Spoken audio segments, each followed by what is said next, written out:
teman-teman, di episode keempat kali ini di Garasi Menggagas Kolaborasi bersama Rizky Irfan. Ada satu orang yang akan kita ajak ngobrol-ngobrol untuk episode kali 4 ini. Ini adalah seorang fasilitator pendamping masyarakat, fasilitator untuk program Posyandu Sehat dan Berdaya. Nah, kita akan sapa langsung ya, karena saat ini juga sudah ada di studio bersama Rizky. Hai, halo.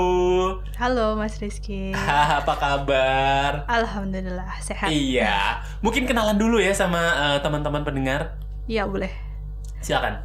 Jadi saya Ria Kusuma Perdani, salah satu fasilitator pendampingan untuk program Posyandu Sehat dan Berdaya di Siosar.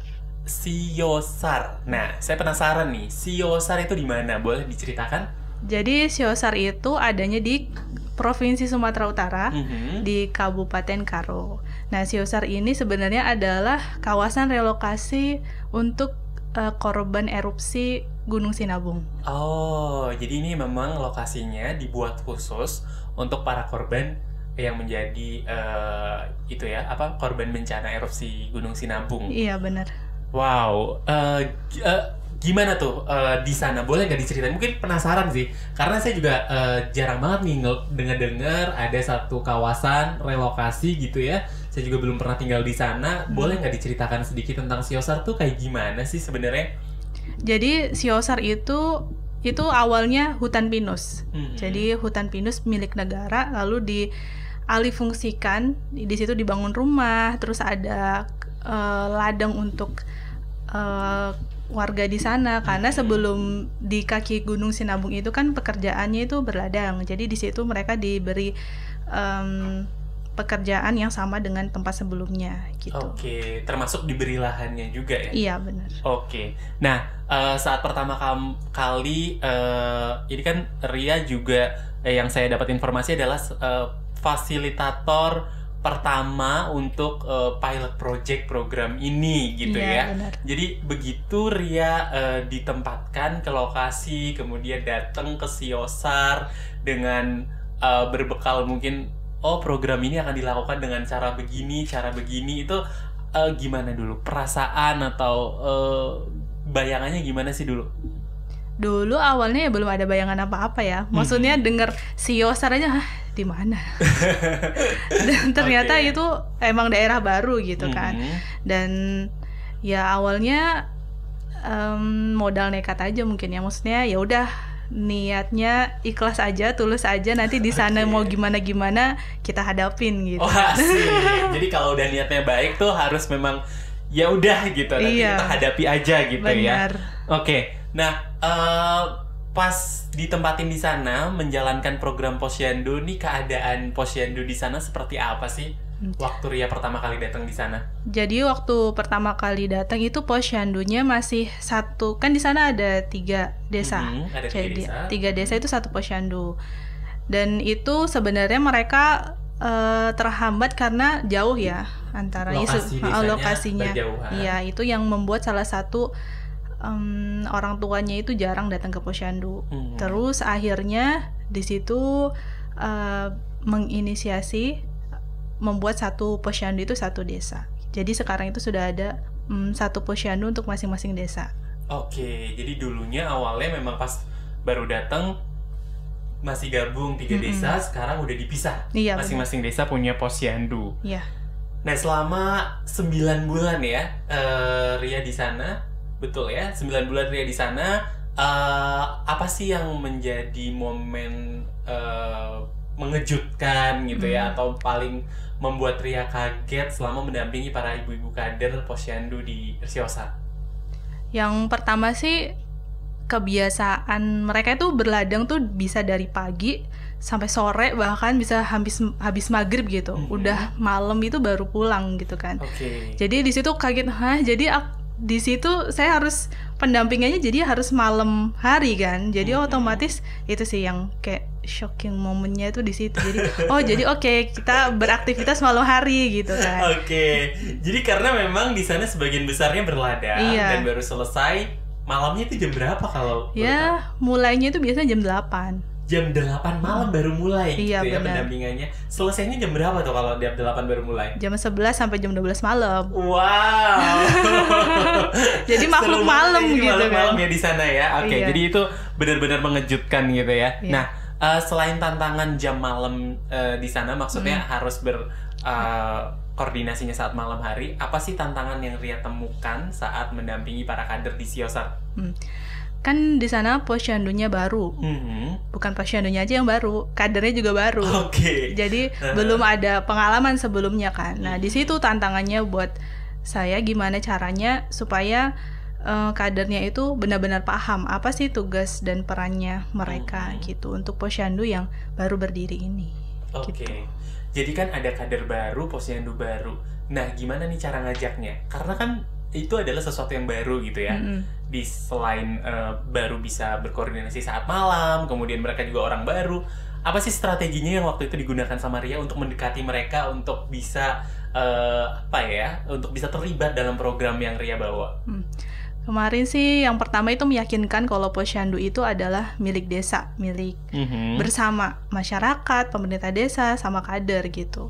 Terus yang kedua mengajak minta bantuan dari luar, dari pihak puskesmas, bidan desa gitu. Jadi kita sama-sama berkolaborasi lah di sana gimana caranya meyakinkan bahwa posyandu yang baru dibentuk ini adalah milik bersama, jadi tanggung jawab bersama gitu.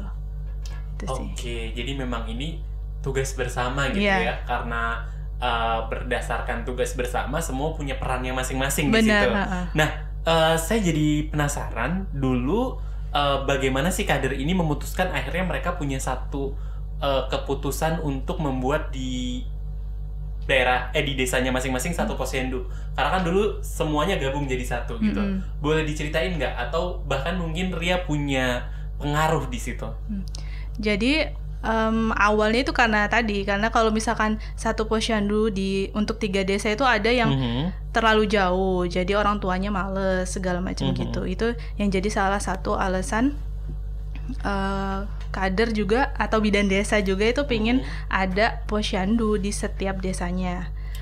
Terus untuk ada beberapa kader yang dia beralasan kalau kenapa sih motivasinya untuk ingin bergabung untuk jadi kader gitu. Kader kan relawan ya. Maksudnya suka relawan gitu, bukan sebuah pekerjaan yang pasti gitu.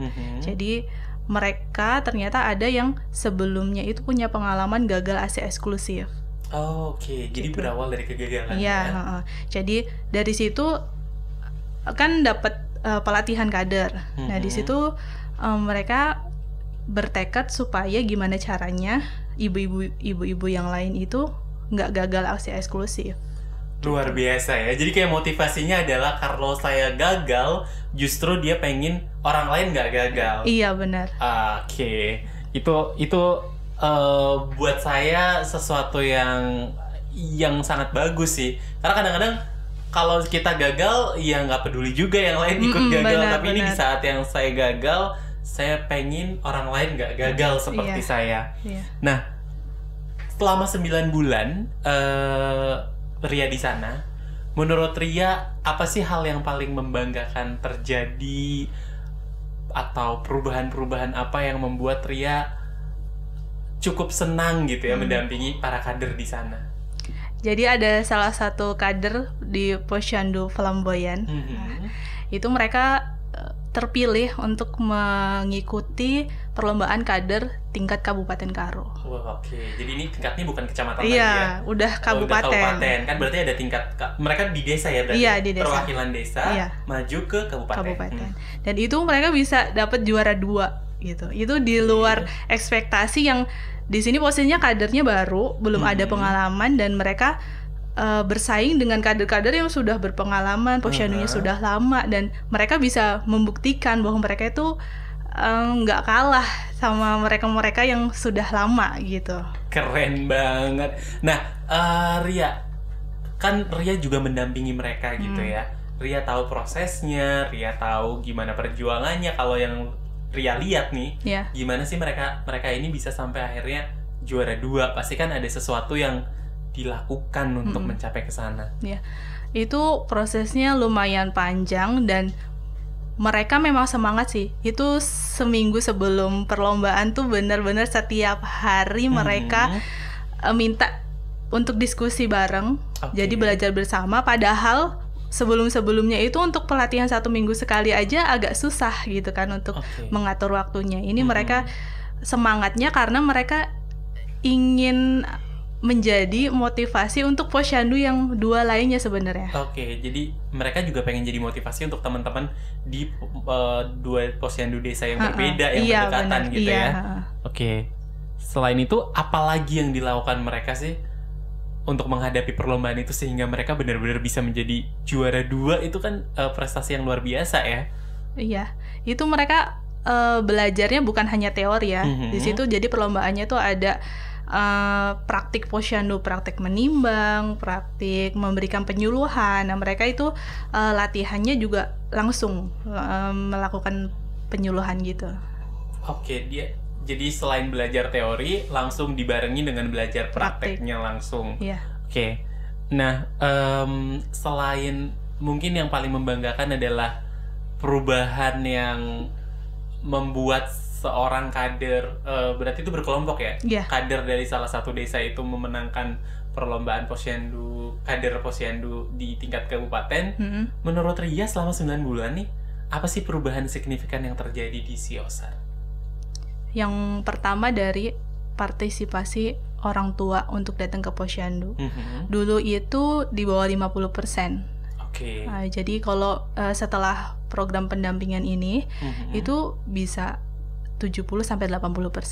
Nah, itu kan salah satu pertanda baik di mana berarti orang tuanya itu lebih aware dengan kesehatan atau tumbuh kembang anak balitanya gitu.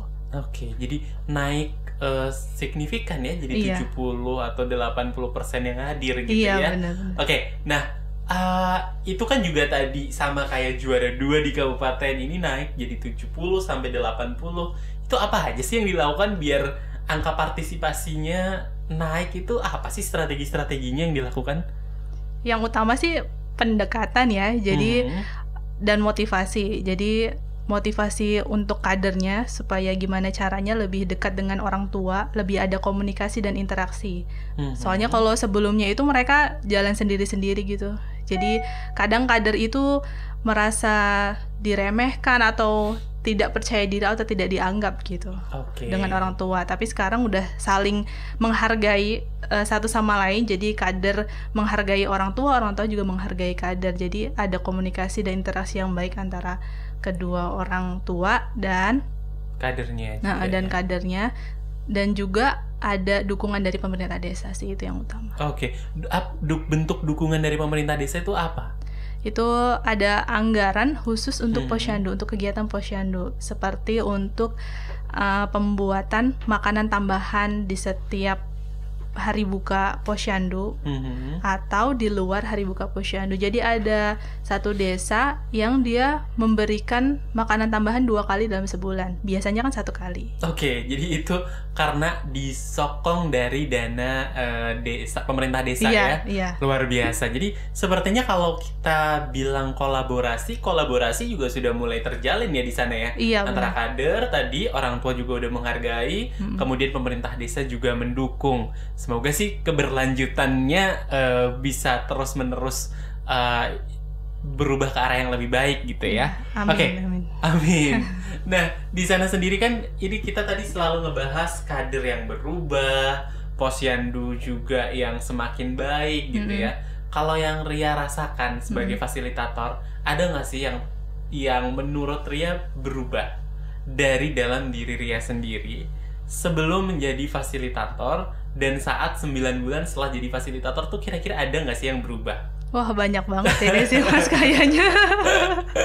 Selain perubahan berat badan mungkin ya, karena di sana asupannya mungkin bergizi gitu. Terus udaranya dingin juga. Udaranya dingin ya. Itu luar biasa. Ada nggak selain itu tadi maksudnya? Ada. Boleh nggak diceritain? Yang pertama itu lebih ke terlatih untuk merespon sebuah keadaan ya. Itu positif atau negatif. Jadi yang tadi yang awal, kembali ke awal tadi, kayak ya udah kita yang penting niatnya ikhlas, nanti di sana terjadi apa ya kita respon aja gitu. Jadi merespon keadaan gitu. Merespon keadaan itu netral aja gitu kayaknya ya. Baik itu negatif, baik itu positif, ya kita hadapi gitu. Nggak usah terlalu dipikirin kayaknya ya. Itu yang berubah. Apalagi katanya tadi kan banyak gitu ya.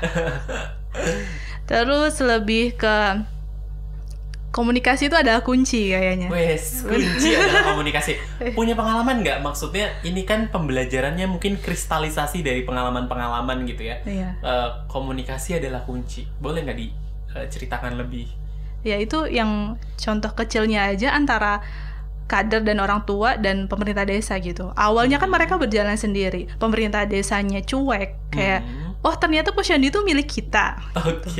Gak sadar ya? Gak sadar. Terus yang kadernya juga, ya harusnya pemerintah desa dong yang perhatian ke kita gitu. Terus nanti orang tuanya, ya harusnya mereka dong yang makanya gitu jadi saling menuntut gitu kan. Terus dan di situ saat pendampingan itu salah satunya adalah memperbaiki komunikasi antara ketiga sektor itu, ketiga aktor itu sebenarnya. Nah, saya belum kebayang nih, apa yang Ria lakukan nih ya? Saya kepo nih.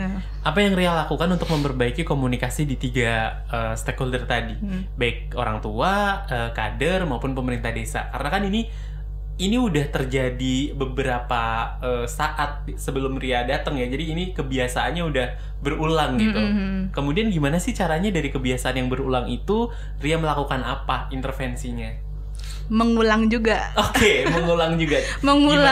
mengulang pendekatan, mengulang penjelasan bahwa memang posyandu itu adalah milik desa, kader dan masyarakat itu sendiri gitu. Kalau cuman satu sektor aja yang jalan kan pincang, jadi nggak bagus nanti hasilnya gitu. Itu yang selalu berulang-ulang disampaikan iya. Sampai akhirnya titik temunya itu di mana?